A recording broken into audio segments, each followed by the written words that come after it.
Bom, conforme eu disse no vídeo anterior de apresentação da série, a gente vai fazer uma abordagem então sobre os vetores. Então, essa é a primeira aula do curso sobre vetores, um curso completo, né, de tudo que a gente vai precisar utilizar mesmo, né, fugindo do formalismo matemático, mais pegado no que realmente é útil para a gente. Então, não vamos tomar muito tempo para a gente poder agilizar, né? Eu já vou falar com vocês direto eu já falei para vocês como vai ser o conteúdo programado, né? A gente vai estudar o que é vetor, a soma deles, o produto escalar vetorial, a parte mais importante para mim, que é essa da composição vetorial aqui, isso daqui, eu acho que assim, vai ser a aula mais longa, provavelmente é a que eu quero mais enfatizar, que vocês têm que aprender, isso aqui é muito importante, e depois exercícios para botar tudo isso em prática, né, que é realmente o que importa, né? Então, a primeira coisa que a gente tem que responder é o que são vetores. E aí eu tenho que fazer um retrocesso aqui, porque normalmente a gente estuda vetores logo depois que a gente apresenta para o aluno qual que é a diferença entre grandeza escalar e grandeza vetorial. E aí eu não vou falar sobre o que são grandeza escalar e grandeza vetorial, mas eu acredito que você já tem alguma noção, certo? Mas vetor, então, a gente vai usar para a gente conseguir somar coisas que não estão na grandeza escalar. Porque na grandeza escalar a soma é muito trivial, a soma é muito fácil. Mas eu quero somar também grandezas vetoriais, então por isso é tão importante, tá certo? Então, aqui eu defini para vocês a definiçãozinha que seu professor de ensino médio também já deu para você. O que é um vetor? Vetor é um segmento de reta orientado. Tá, mas eu não entendi esse segmento de reta orientado. Então, vamos abstrair. Então, pensa aqui na reta do eixo x. Na reta do eixo x. Você concorda comigo que ela é infinito para a direita e ela é infinito para a esquerda? Então, a reta, você não consegue limitar essa reta. Eu não posso tomar a reta como todo o meu vetor. A reta é tudo, né? A minha reta do eixo x ela é tudo isso. Quando eu falo de um vetor, eu estou falando de um segmento dessa reta. Estou pegando um pedacinho dessa reta e dando dimensão para ele, dando orientação e dando sentido. Então aqui eu estou orientando ele para a minha direita, né? Então, beleza, orientei ele para minha direita, dei o sentido dele para minha direita, tá tranquilo. Isso aqui é um vetor para mim, um segmento de reta orientado. E aqui eu tenho a minha origem do meu vetorzinho. Então é só isso que essa primeira propriedadezinha que eles definem para você quer dizer, bem trivial. Todo vetor possui módulo, direção e sentido. Isso daqui é o ponto-chave, né? O que a gente aprende assim, a gente decora esse módulo, direção e sentido. E eu vou falar sobre cada uma dessas três propriedades individualmente, né? Mas basicamente é assim que a gente define um vetor no ensino médio, um vetor R3 no ensino médio. Mas até o final dessa aula ainda, eu quero que você consiga ter a noção que aqui eu já falei agora há pouco, né? O intuito do vetor, o que eu quero conceituar o vetor é com tudo que eu posso somar. Eu quero conseguir enxergar ele igual eu enxergo grandezas escalares, né? Algo que eu posso somar. Então eu posso enxergar 1 mais 1 como uma soma vetorial, por exemplo. E a resposta é sim. Mas aí vai entrar numa. Você vai ter que se abstrair demais, porque eu vou só dar uma pincelada porque é realmente interessante. A gente pode enxergar o vetor 1, o número 1 na verdade, como um vetor numa matriz 1 por 1. Porque mais para frente, quando você estiver estudando lá no seu curso álgebra linear, você vai ver que, na verdade, todo vetor pode ser expresso em matrizes, né? Em matrizes coluna. Então, eu posso expressar o meu vetor 1, o meu número 1 como um vetor 1 por 1. Então isso é bem interessante, né? Porque mostra de fato que o que a gente está realmente interessado nesse vetor é conseguir somar vetores, né? Então, bem bonita essa explicação, né? Então, vamos lá. Começando com o módulo de direção e sentido, começando a falar sobre o módulo primeiro. O que é módulo? Aqui tem até uma anotação que eu esqueci de tirar, né? Mas módulo, a gente é acostumado a trabalhar com isso no ensino médio, né?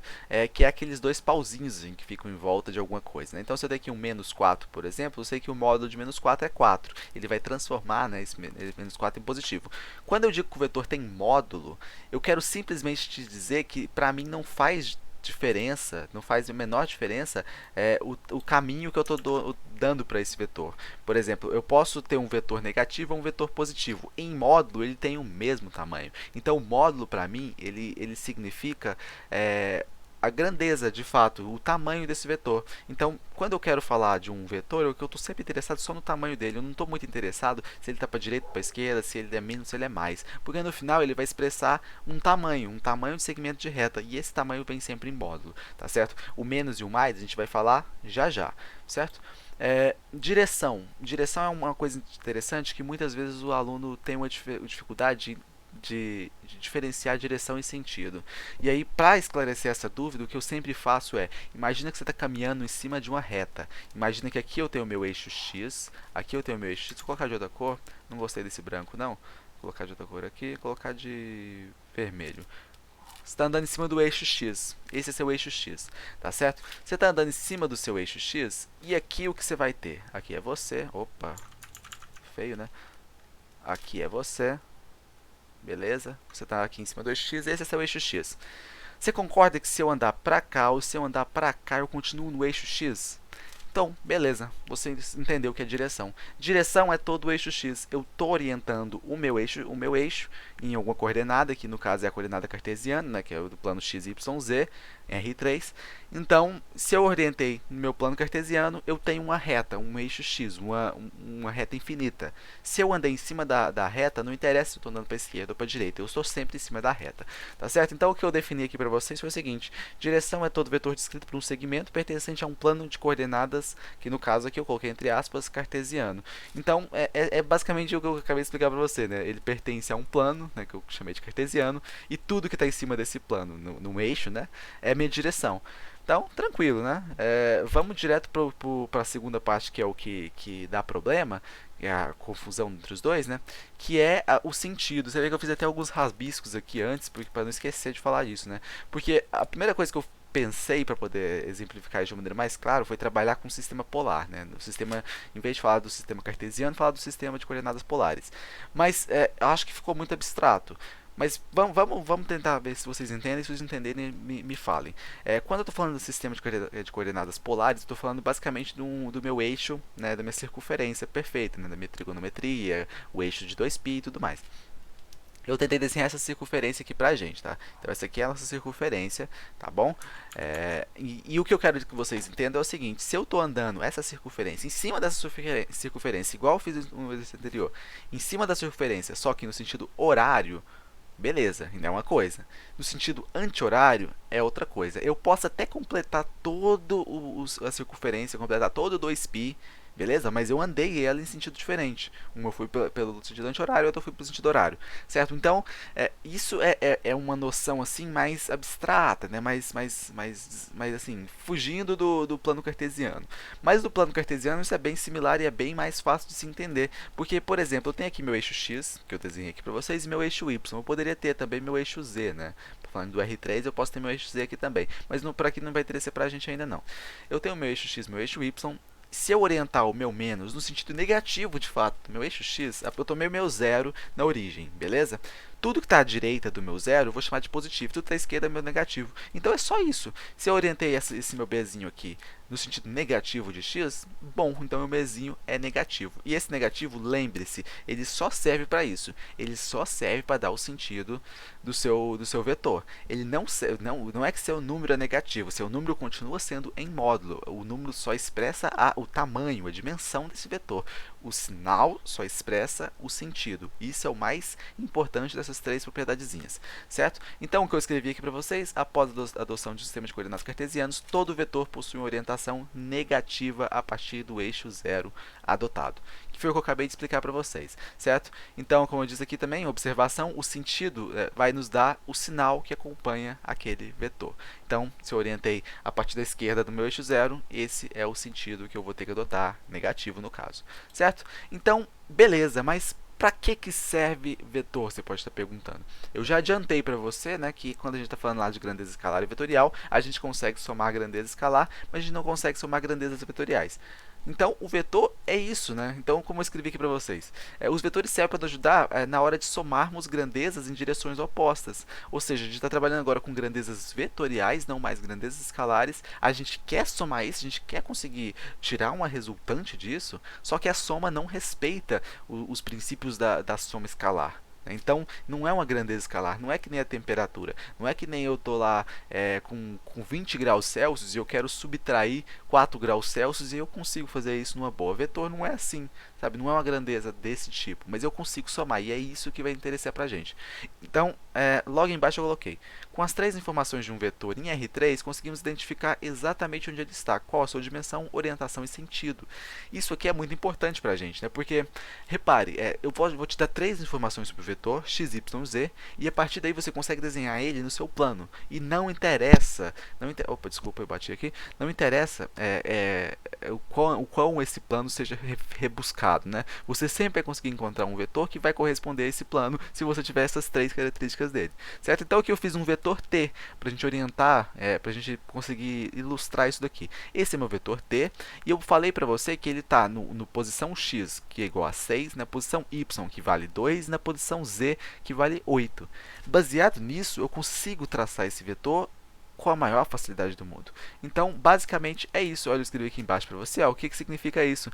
O vetor tem 6, módulo 6 na direção x, ele tem módulo 2 na direção y e tem módulo 8 na direção z. E também, outra notação que você pode encontrar muito é o i chapéu, j chapéu, k chapéu, ou às vezes também i seta, j seta e k seta. Também é bem comum, né? Desse jeito assim, ó. 6 seta, 2 seta, no caso J, né? 6 i seta, J seta e K seta, certo? Você pode encontrar nessa notação também, mas tudo significa a mesma coisa, tá certo? Isso aqui são só notações que expressam a mesma coisa, não faz diferença qual que você vai usar, não, certo? Então, beleza, entendi o que é vetor, mas às vezes eu vejo aquele tal versor, eu não entendo o que é versor, eu vejo um tal i chapéu depois de um número e eu não entendo o que é aquilo, eu vejo um j chapéu e fico perguntando o que é aquilo, o que é isso, o que é isso. Versores, então. O que são versores? Versor nada mais é do que o vetor de módulo 1. Ah, Bruno, mas por que a gente quer saber um vetor de módulo 1? Porque esse é o menor vetor que a gente consegue dimensionar para expressar a nossa reta, tá certo? Então, por exemplo, se eu estou falando do versor do eixo x, para me falar num versor no eixo x, eu quero simplesmente o versor que corresponde à grandeza 1. Tem a módulo 1 na direção x. E só isso. Só isso. Então, o versor é um jeito que eu consigo fazer, por exemplo, os versores i, j, k. Se eu colocar os três versores, eu já tenho todo o plano cartesiano. Óbvio, em dimensão 1 por 1, né? Mas eu tenho todo o plano cartesiano. Você percebe que aqui eu fiz exatamente esse desenho e eu tenho exatamente o vetor i perpendicular com o meu j e o meu todos eles são perpendiculares entre si, né? Então eu tenho i perpendicular com j, j perpendicular com k e k perpendicular com i. E o que caracteriza isso? O nosso plano R3, nosso plano em 3 dimensões, x, y e z. Então, o versor nada mais é do que isso. A gente só quer um vetor unitário, um vetor com dimensão 1, para poder expressar de fato a orientação do nosso sistema, certo? Só isso. Então, utilizamos versores, como eu disse aqui, simplesmente para dar orientação e sentido à nossa coordenada. Mas o que eu coloquei aqui na frente para você? O que significa isso daqui? Isso daqui é uma parte interessante de versor, porque eu expresso o versor normalmente como o número do versor em si, dividido pelo módulo não, pela norma desse versorzinho. Então, você lembra de norma, né? Norma vai ser aquilo lá, uma das coordenadas, vamos colocar aqui a quadrado, mais b quadrado. Essa é a norma, certo? Então, eu já tomar que você entende o que é norma. Isso daqui é um jeito que eu posso escrever meu versor. Existe outra aplicação bem interessante aqui, que eu posso sair dessa anotação de versor e chegar no cosseno de versores também, né? O cosseno entre duas retas, três retas, tanto faz. Mas esse daqui eu acho que não é tão relevante para a gente no momento. Eu acho que eu não coloquei nas notações, não. Fica muito critério formalismo demais, né? Muito formalismo matemático demais. Não é tão útil para a gente. Mas vamos continuar ainda falando sobre versores. Só a última leve pincelada, né? Eu vou ler aqui para vocês que eu deixei de notação.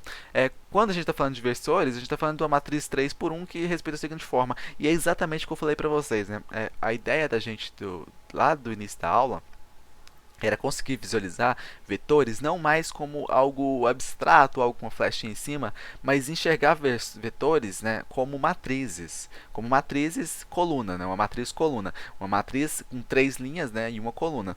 Mas beleza, por que eu deveria enxergar isso?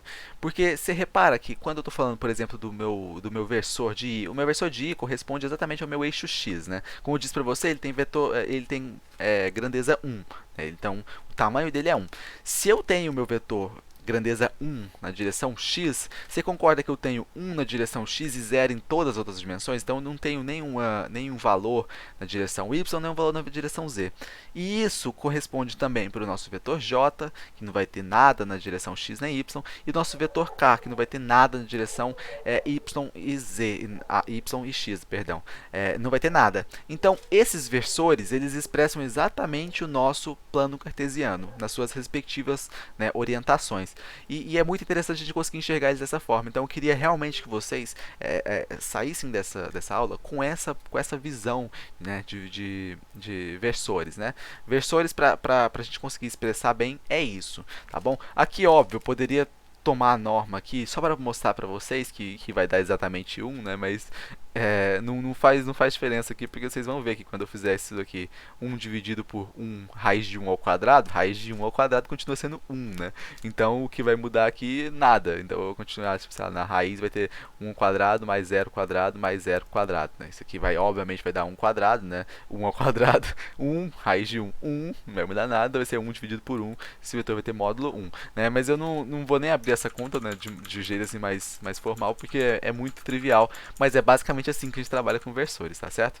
É bem interessante essa abordagem de vetores e versores, né? Então, eu gostaria de fato que, se ficou alguma dúvida, se ficou alguma coisa que você deixou para trás, que você comentasse, porque é importante que a gente tenha essa primeira noção dos principais parâmetros que definem um vetor, para que a gente possa já saber como soma essas coisas, né? Essas coisas precisam ser somadas, que é o maior intuito dessas aulas, é entender como a gente soma essas coisinhas, né?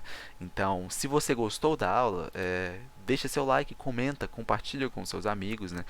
O próximo vídeo sai na próxima sexta, já sobre soma de vetores, e eu acho que já com exercícios para vocês exercitarem e treinarem o que a gente vai falando, tá certo? Então, a gente se vê na próxima aula e até